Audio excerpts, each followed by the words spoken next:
हरि ओम। श्री गुरुर्ब्रह्मा गुरुर्विष्णु गुरुर्देव महेश्वरः गुरुर्साक्षात् परब्रह्म तस्मै श्री गुरुवे नमः। गजाननं भूतगणादिसेवितं कपितजम्बुफलचारुभक्षणम् उमासुतं शोकविनाशकारकं नमामि विघ्नेश्वरपादपङ्कजं कर्पूरगौरं करुणावतारम् संसारसारं भुजगेन्द्रहारं सदा वसन्तं हृदयारविन्दे भवं भवानी सहितं नमामि। नीलाम्बुश्यामलकोमलाङ्गं सीतासमरोपितवामभागं पाणौ महसायकचारुचापं नमामि रामं रघुवंशनाथम् अतुलितबलधामं हेमशैलावदेहं धनुर्वन्कृशानुं ज्ञानिनामग्रगणयं सकलगुणनिधानं वानराणामधीशं रघुपतिप्रियभक्तं वातजातं नमामि। शान्तकारं भुजगशयनं पद्मनाभं सुरेशं विश्वधारं गगनसदृशं मेघवर्णं शुभांगं लक्ष्मीकान्तं कमलनयनं योगिविधर्यनगमयं वन्दे विष्णुं भवभयहरणं सर्वलोकैकनाथं। बोले श्री लक्ष्मी नारायण भगवान की जय। अश्विन वैशाख मास महात्म्य कथा 10वां अध्याय। आइए आज हम श्री वैशाख मास महात्म्य के अंतर्गत 10वें अध्याय का श्रवण करें। राजा सुतकृति ने महर्षि सुतदेव से पूछा कि ब्राह्मण श्रेष्ठ, आपने अशून्य सेन व्रत धारण करने की जो विधि का वर्णन पिछले अध्याय में किया, उसका विस्तार से अब वर्णन कीजिए। सुतदेव बोले कि हे राजन, यह अत्यंत पवित्र व्रत है। भगवान श्री हरि ने स्वयं श्रीमुख से भगवान मां लक्ष्मी को इसका वर्णन किया था। ध्यान से सुनो। व्रती मनुष्य को चाहिए कि वह अपने सामर्थ्य अनुसार स्वर्ण या चांदी की एक सुंदर मूर्ति बनवाए, भगवान का सुंदर श्रृंगार करे। भगवान की उस प्रतिमा का पूजन श्रावण शुक्ल द्वितीया के दिन से प्रारंभ करे, 4 मास तक करता रहे। 4 मास के उपरांत ब्राह्मण को ब्राह्मणी सहित भोजन कराए और शैया एवं वस्त्र आदि उत्तम वस्तुएं दान करें। इसके बाद माघ आदि मासों में पूर्ववत रक्त वर्ण भगवान हरि के रुक्मणी सहित प्रतिमा बनवाए और उसका विधि पूर्वक पूजन करता रहे। इसी प्रकार चैत्र मास से अगले 4 मास तक भगवान श्री हरि का पूजन करे, पृथ्वी पर शयन करें, आषाढ़ मास की द्वितीया के दिन उद्यापन करें। भगवान श्री हरि की प्रसन्नता के लिए ओम नमो नारायणाय, ओम नमो नारायणाय इस अष्टाक्षर मंत्र से हवन करें। माघ मासों के पारायण में विष्णु गायत्री नारायण विद्महे मंत्र से हवन करें। चैत्रादि मासों के पारायण में पुरुष सूक्त के सहस्त्र शीर्षा मंत्र से हवन करें।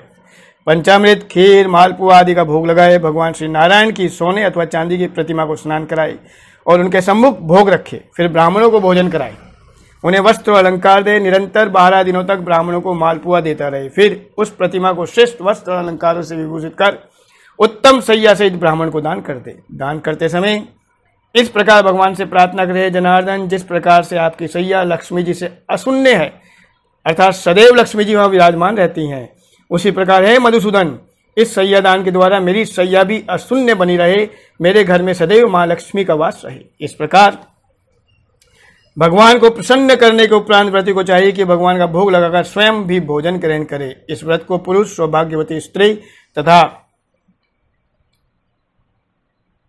विधवा अशून्य शयन को धारण कर सकती हैं। जो भी प्राणी मोक्ष की कामना करता हो उसे ये व्रत अवश्य ही करना चाहिए।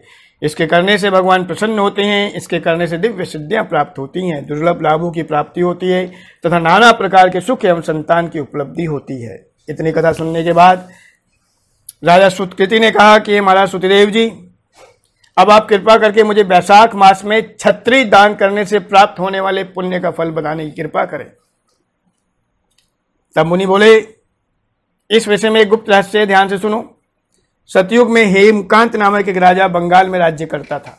यशस्वी कुशकेतु का पुत्र था। वो महान पराक्रमी बुद्धिमान था। एक बार जब वह शिकार खेलने गया तो उसे शिकार का पीछा करते हुए दोपहरी हो गई, थक गया। भोजन पानी की तलाश करता हुआ वह एक तपोवन में जा पहुंचा। उस तपोवन में परम वैष्णव शतर्षि नामक ऋषि समाधि लगाए हुए बैठे थे। राजा के वहां पहुंचने का उन्हें कोई पता नहीं चला और वे मूर्तिवत समाधि लगाए ही बैठे रहे।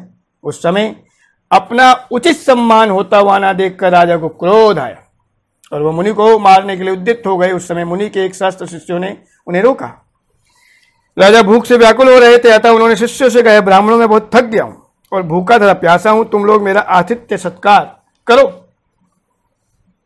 यह सुनकर शिष्यों ने नम्रता पूर्वक कहा कि राजन, हम अपने गुरु की आज्ञा के बिना क्या कर सकते हैं। उस समय राजा का क्रोध अधिक उग्र हो गया। उसने धनुष बाण लेकर ऋषि कुमारों का वध करने के लिए तीक्ष्ण बाण छोड़े हुए जान बचाने की इच्छा से भागने लगे, परंतु फिर भी राजा के उन तीक्ष्ण बाणों के द्वारा 300 शिष्यों की मृत्यु हो गई।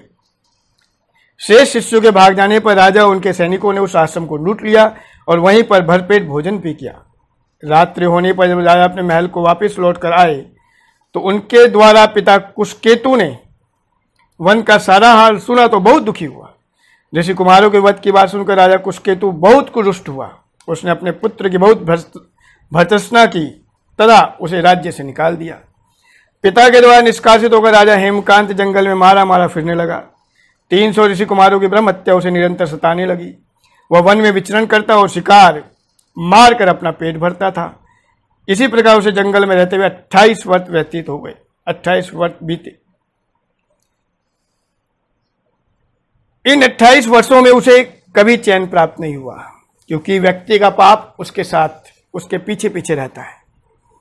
देवात भाग्यवश वैशाख मास में एक दिन दोपहर को हुआ, जिस वन में रहता था उस वन में त्रित नामक एक महामुनि जा रहे थे। धूप की प्रखरता के कारण मुनि अचेत हो गए। हेमकांत ने जब मुनि को इस दशा में देखा तो उसे दया आ गई। उसने ताड़ के पत्तों की छतरी बनाई, उसे मुनि के सिर पर लगाकर उनकी धूप से रक्षा की। जल उन्हें पिलाया, मुख पर जल के छींटे दिए। इन उपचारों से मुनि को चेत हो गया। फिर उसी छतरी को लगाकर मुनि पास की बस्ती में चले गए। उस छतरी दान के कारण ही हेमकांत की ब्रह्म हत्याओं का पाप नष्ट हो गया। ब्रह्म हत्याओं का पाप नष्ट हो जाने पर हेमकांत को बहुत आश्चर्य हुआ। सोचने लगा कि ये सब कैसे हुआ। तभी देवात हेमकांत को संग्रहणी का रोग हो गया, जिसके कारण उसे बहुत कष्ट हुआ। फिर उसने ये देखा कि उसके सम्मुख भयंकर आकृति वाले 3 यमदूत खड़े हैं। वो उन्हें देखकर बहुत ही दुखी हो गया। तभी उसे छत्रीदान का स्मरण हो आया। निदान उसने भगवान विष्णु का स्मरण किया, जिससे भगवान प्रसन्न हो गए और उन्होंने विश्वसेन को यहां आज्ञा दी कि तुम जाकर हेमकांत की रक्षा करो, यमदूतों को भगा दो। भगवान विष्णु के दूत पहुंचे और यमदूतों को उन्हें भगाया। वैशाख मास में छत्री का दान करने से हेमकांत निष्पाप हुआ। इस प्रकार राजन, भगवान की आज्ञा को स्वीकार करके विष्णुदूतों ने राजा हेमकांत की रक्षा करी। फिर वह उसे साथ लेकर उसके पिता के पास पहुंचे और उन्हें भगवान विष्णु का आदेश सुनाया कि अब हेमकांत अपने पाप से मुक्त हो गया है। भगवान की आज्ञा को स्वीकार कर राजा कुशकेतु ने हेमकांत को अपना राजपाट सौंप दिया। स्वयं पत्नी को साथ ले वन में तपस्या करने के लिए चला गया। हेमकांत वैशाख मास के प्रभाव को समझ चुका था और उसमें किए गए दान का प्रभाव भी वो समझ चुका था। अतः उसने बड़ी लगन के साथ सदैव वैशाख मास का सेवन किया, यथोचित दान दिए, छत्री और जल का दान किया, अन्न का दान किया, सामर्थ्य अनुसार दान किया। इस पुण्य के प्रभाव से सभी प्रकार से सुखी और संपन्न रहा। उसके यश और वैभव में निरंतर वृद्धि होती रही। वह इस लोक में समस्त श्रेष्ठ सुखों को भोगता हुआ पुत्र पौत्रादि से भी सुखी बना रहा और अंत में विष्णुलोक को प्राप्त हुआ है। राजन, इस प्रकार यह व्रत धर्म, अर्थ, काम तथा मोक्ष इन चारों फलों को देने वाला है। यह वैशाख मास सचमुच ही अतिश्रेष्ठ फल देने वाला है। इस प्रकार 10वां अध्याय संपूर्ण हुआ।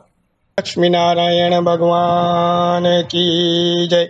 आज के आनंद की जय। बोली जुगल जोड़ी सरकार की जय। हरि ओम श्री आह्वानम न जानामि ना जानामि विसर्जनं पूजां चैव न जानामि सम्यतां परमेश्वरी मंत्रहीनं क्रियाहीनं भक्तिहीनं सुरेश्वरी यत्पूजितं मया देवी परिपूर्णं तदस्तु मे परिपूर्णं तदस्तु मे परिपूर्णं तदस्तु मे। बोली जुगल जोड़ी सरकार की जय। आज के आनंद की जय। सर्वे भवन्तु सुखिनः सर्वे सन्तु निरामया सर्वे भद्राणि पश्यन्तु मा कश्चित् दुःखभाग् भवेत्। श्री हरये नमः श्री हरये नमः श्री हरये नमः। बोले जुगल जोड़ी सरकार की जय।